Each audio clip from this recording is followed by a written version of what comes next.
And welcome back, rugby fans, to Rugby411. As always, I'm your host. My name is Joshua Shibata, and this is the Week 9, yes, Week 9 Power Rankings for the 2024 MLR season. We are at the halfway point, rugby fans, of the 2024 season. It really does feel like it's going so quickly.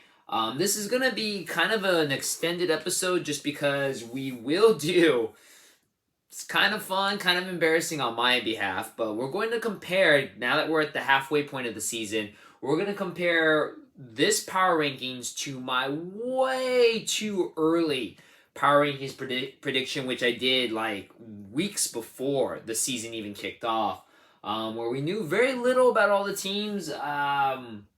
You know, there's still another 9 weeks left in the season, so a lot of things could happen, and we've seen that happen where teams will be stuttering along, but then make a sudden burst towards the playoff. Seattle comes to mind a couple years ago where they were really, really rough in the start of the season, and then the last month and a half, they were the hottest team going into the playoffs. So it could happen to a team or two here. It could also be the reverse, where a team just starts to fall apart because, again, it's a long rugby season. MLR rugby is definitely a game of attrition. It's really all about who has the healthier team near the end of the season, and we could already see it in a couple of the teams. Sadly, my own Rugby Football Club LA is really hampered with injuries. Utah is hampered with a lot of injuries as well. Old Glory as well. So it really is. Some teams can start really hot and just start to really rack up the injuries, which really does affect the game.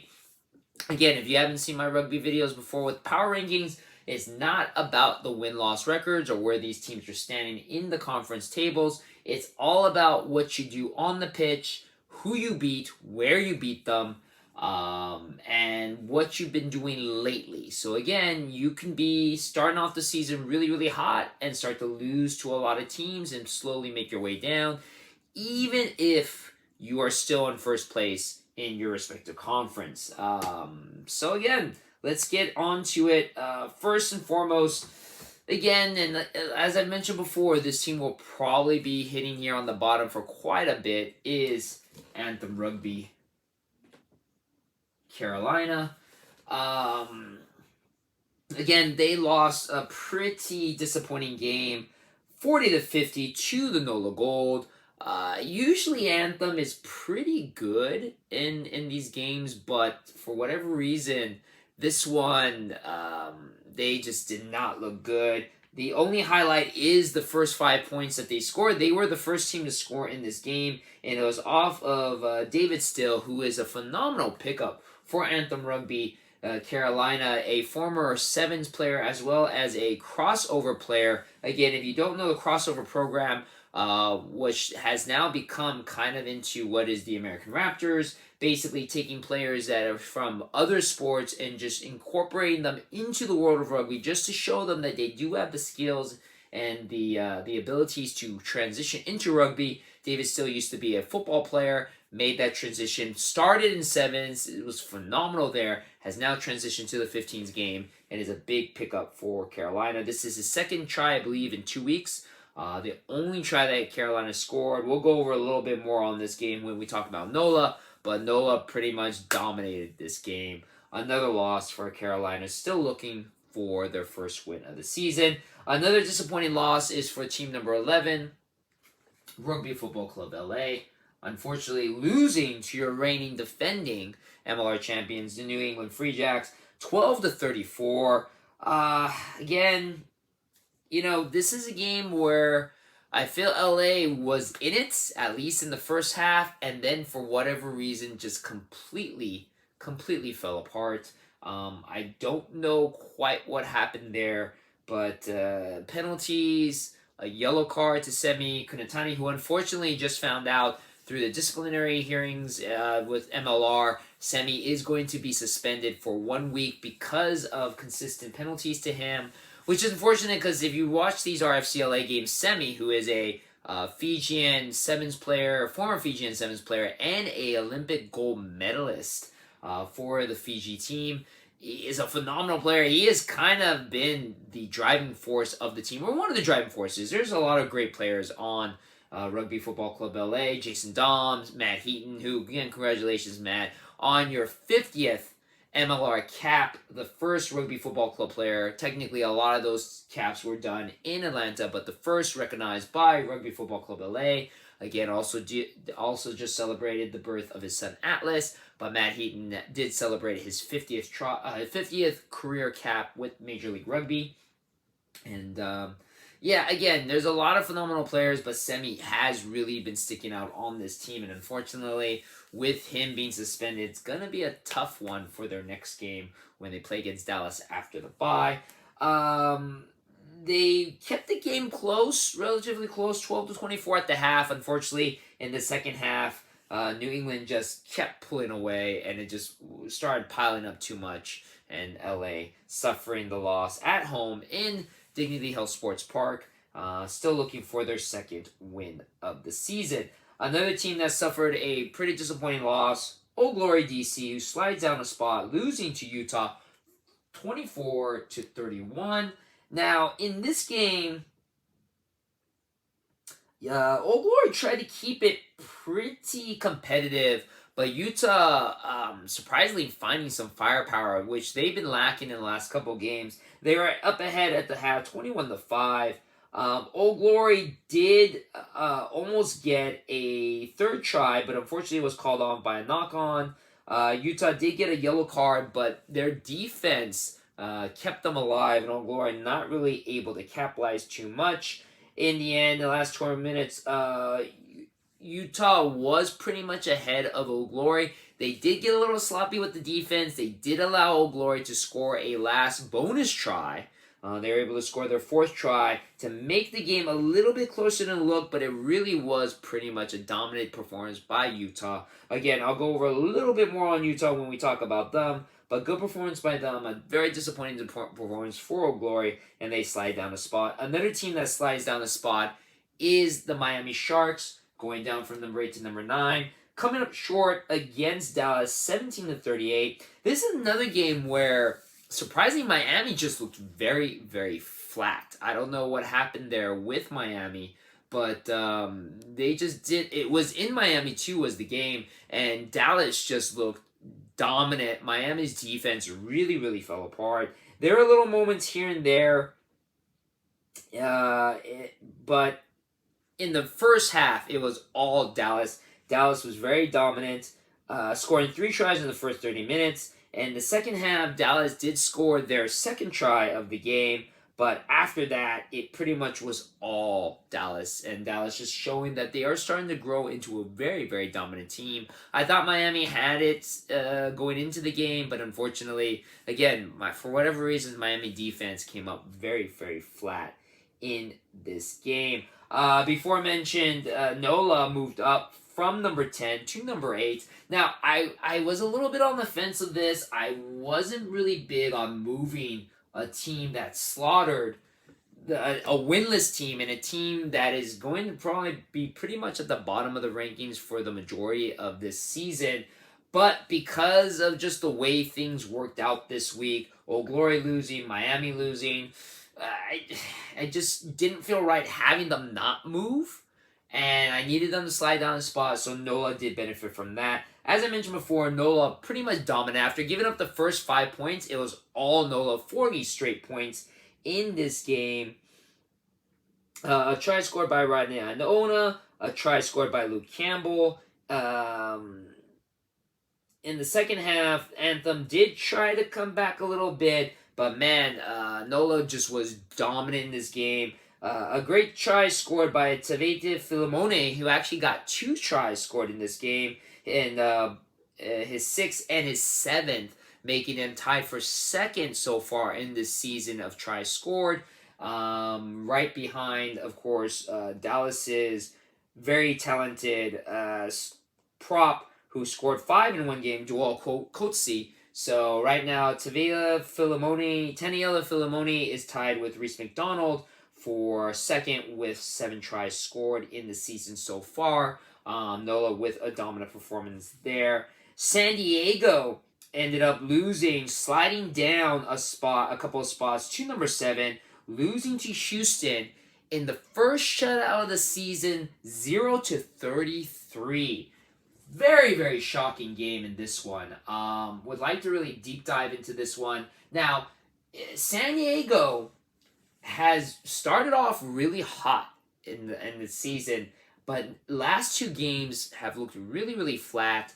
It was brought up during this game that San Diego has never led at the half in any of their games this season. So all the wins that they've all been technically come from behind victories. And I think San Diego was trying to get somewhat comfortable in that position of always coming back from losses. Like NOLA, I remember their game. NOLA was up, I believe, 17-0 at the half, and San Diego ended up just coming back and just slaughtering NOLA. Unfortunately, in this game with Houston, they were behind from the start, and they just were never, ever able to catch back up.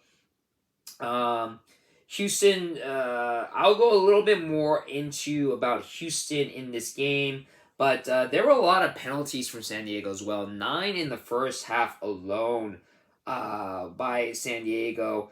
And again, all those penalties, just kind of sloppy play from San Diego. Their defense was horrible, obviously, giving up 33 points to Houston. But there's something a little bit amiss about San Diego, especially in the last couple of games. They are suffering a couple of injuries here and there, but nothing, in my opinion, any different than a bunch of the other teams. So it's kind of interesting what is going on with San Diego.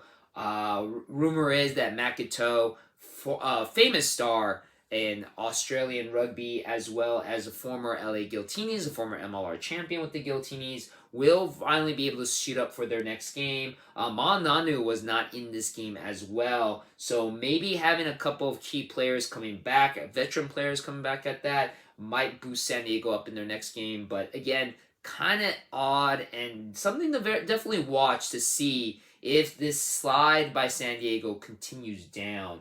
A downward trend, but San Diego dropping a couple of spots with that loss to Houston. Utah, as I mentioned before, were able to defeat Old Glory, so they moved up a spot after their win of 31-24.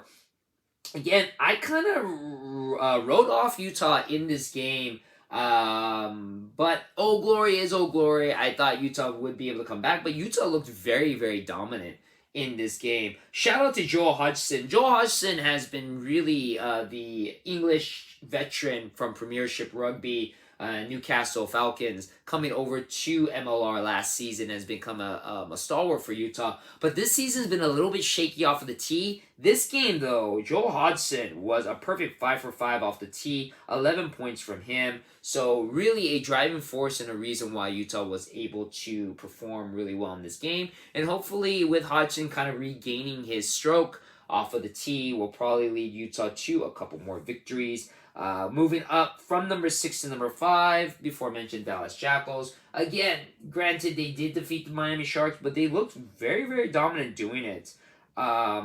Again, in this game, Miami's defense just looked really, really bad.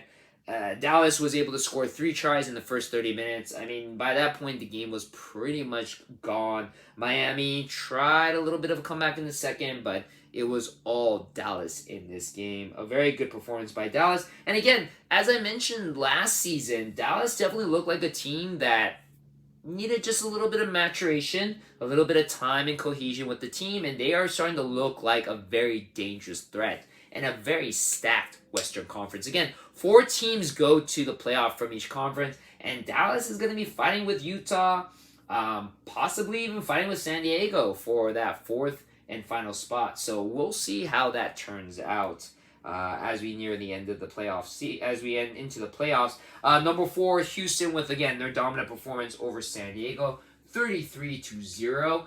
This is the first time, also I forgot to mention, first time that San Diego did not score at least 1 point in a game since last season. The last time that had happened was against the Houston SaberCats last season. So the Houston SaberCats seeming to be a thorn in the side of San Diego. But they were very, very dominant in this game. Big shout out to Seth Smith If you don't know him, look him up on Houston. He is a house. He is huge. This dude definitely looks like a phenomenal future American superstar. He is the youngest player to ever play in Major League Rugby, and now, as of this last weekend, he is the youngest player to ever score a try in Major League Rugby. So congratulations to Seth, one of the 6 tries to be scored in this game by Houston against San Diego. Again, shutting out San Diego 33-0. Chicago Hounds were on a bye, so they stay at number 3. And then, of course, as we mentioned before, your reigning defending MLR champions, the New England Free Jacks, were able to dominate against Rugby Football Club LA. As I mentioned before, Reese McDonald did score his 6th try of the season, or 7th try of the season, making him tied for second with Taniela Filimone of the NOLA Gold. Unfortunately, during that try being scored, it looked like he seriously injured his shoulder, so I don't know whether or not he will be able to recover, or whether or not that's season ending. He did not look happy or look good about it, but phenomenal player, Reese McDonald. Hopefully doesn't take New England, it doesn't hurt New England too much as they run for their defending championship run this season. Jason Potro's not exactly perfect on the tee in this game. He was 2 for 5 off of the tee. Again, a little shaky performance by Jason, but in the end, New England made it up on their own with as many tries as they needed, and they put away LA pretty easily. And then, of course, number 1, another team that was on bye, the Seattle Seawolves. So nothing changes with them. Because, again, I don't feel confident. I don't like having teams that are on bye move up or move down. It doesn't make sense, in my opinion. You didn't play. You didn't get a chance to do anything. If I can, I will not move those teams. So that, therefore, Free Jacks, Houston, even Dallas don't really get to do a lot of movement, even though they did win.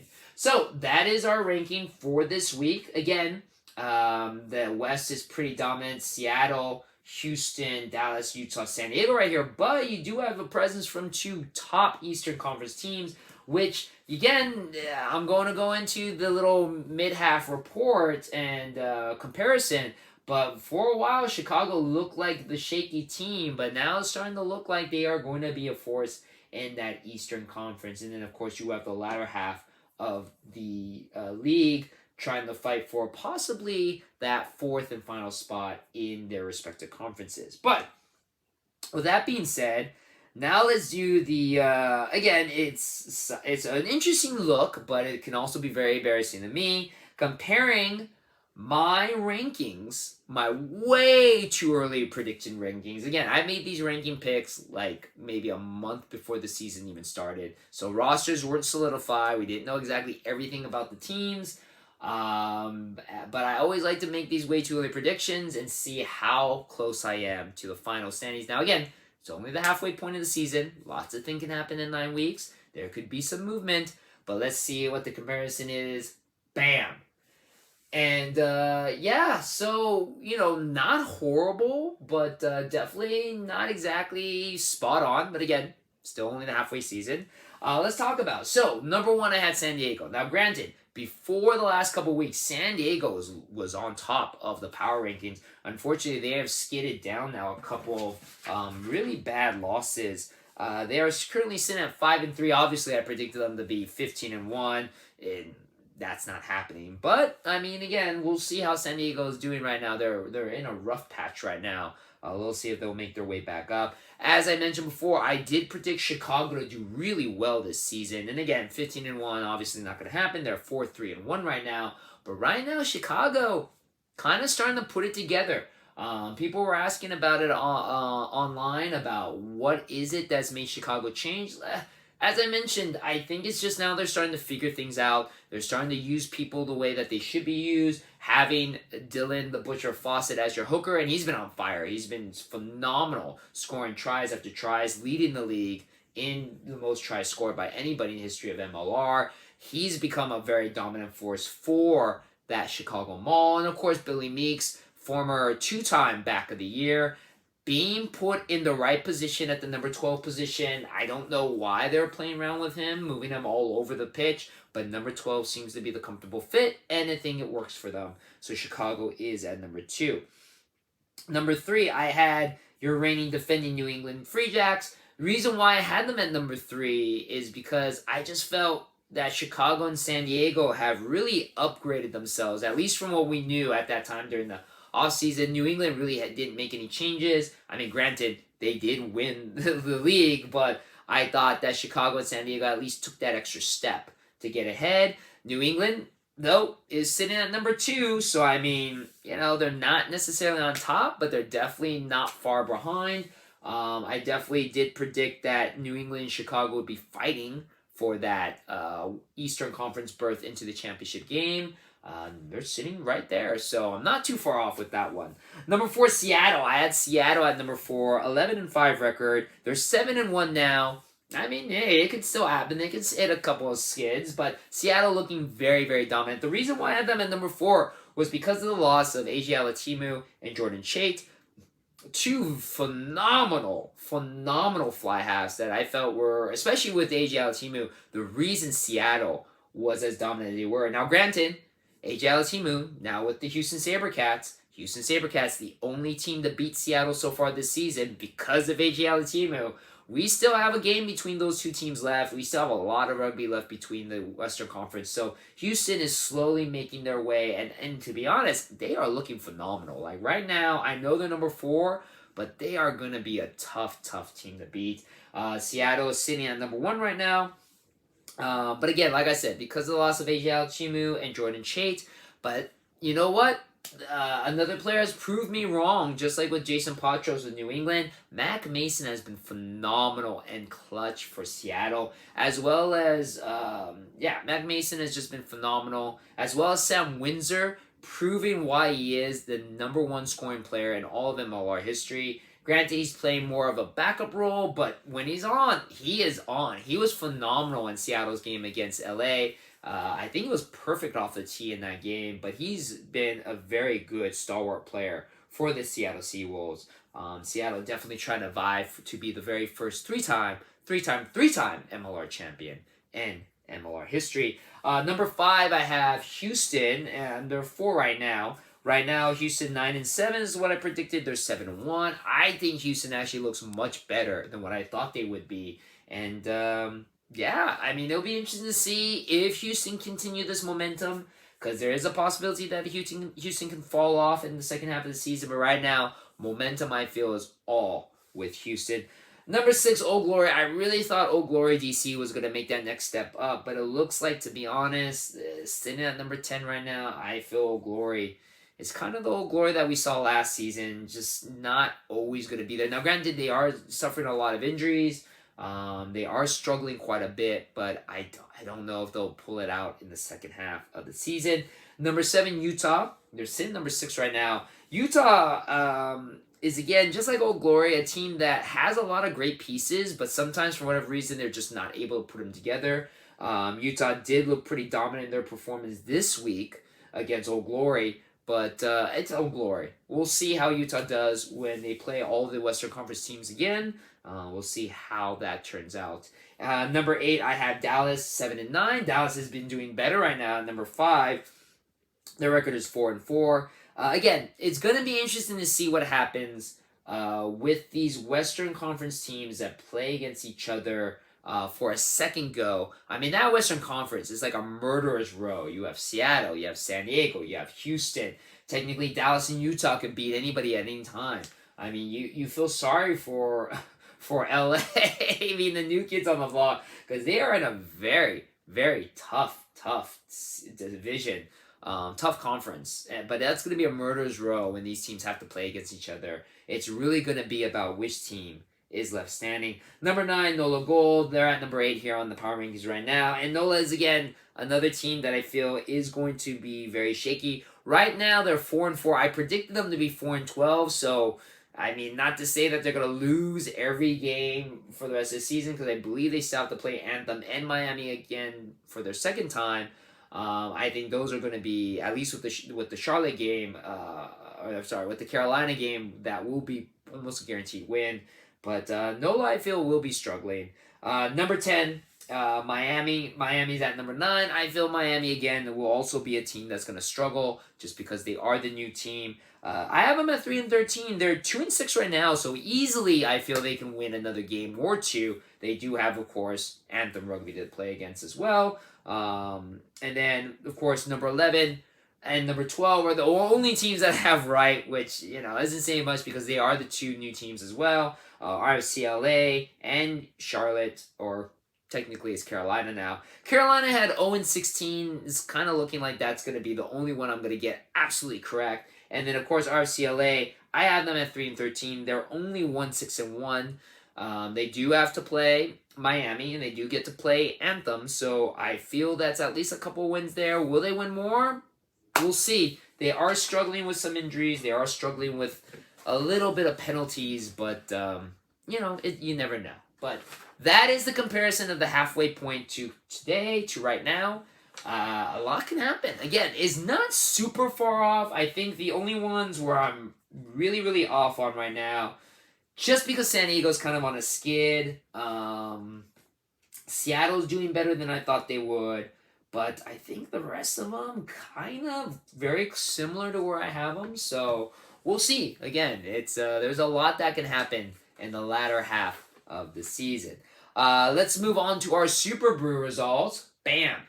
And congratulations, Villa Farrell, for being our Golden Cap of the week. 9 points out of 14.5. Phenomenal performance. Right behind them, USA League and Union Rugby fan. Congratulations, brother. You are tied for number 2 with Lady Juliet. Congratulations to you, Lady Juliet. You are one of the unfortunate bottom dwellers like yours truly, but you've done phenomenal performance this week, 8.5. And then our very first champion, OJ Long at number 8. And BT Woodrow. That's a name I haven't said in a while this season. But he was always a stalwart in the top 5 last year. They are tied for fourth with 8 points.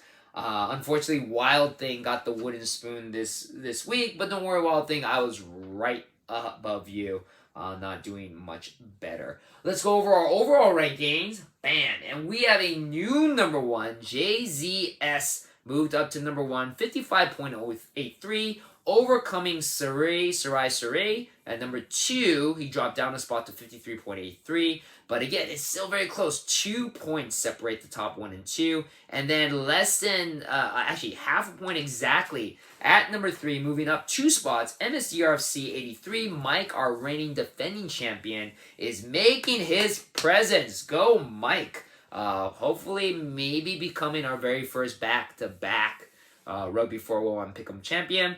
Dropping down a spot, James A. 6117 to number 4, 52.66. And then moving up 1 spot, John Hawkins, the Utah of our Pick'em games, 52.25. But again, if you look at it, between number 2 and number 5, it's a point and a half. About a little bit over a point and a half separates them. So this is a very, very tight competition. And like I mentioned, just 2 points separating the 1 and 2 spot.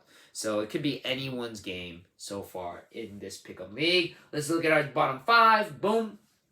And actually, we added a new player. Again, I said I'll open up the league until week number 10, so we're very close. But welcome to our league, Hugo. Unfortunately, slots in at number 28 with 36.5. Right above him, apparently we have 2 Sunshines. I don't know if it's the same account. Can't be because we have to use 2 emails. But I like to call the first Sunshine 1. Drops a couple of spots to 26, 37.5. Right below him is Wild Thing, who unfortunately, because he got the wooden spoon this week, drops 5 spots to 27 and 37.25. Hugo at 28.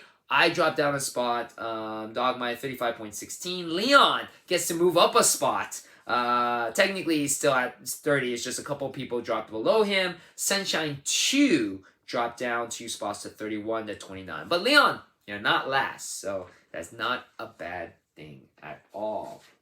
And that is our video for this week. Again, like I said, a little bit more expanded because we're just comparing my way too early predictions for the halfway point. But again, we are at halfway point of the season. I can't believe how quickly this season has gone by. Can't wait to see what the second half of the season brings. Who's going to make it? We got 4 spots per conference, 8 total. So, looking at it right now, I mean, we still have at least like a couple of these teams still fighting for that last and final spot. It's It's going to be a lot of fun. So thank you very much for watching the video. Hope you enjoyed it. And as always, I'll see you on the pitch.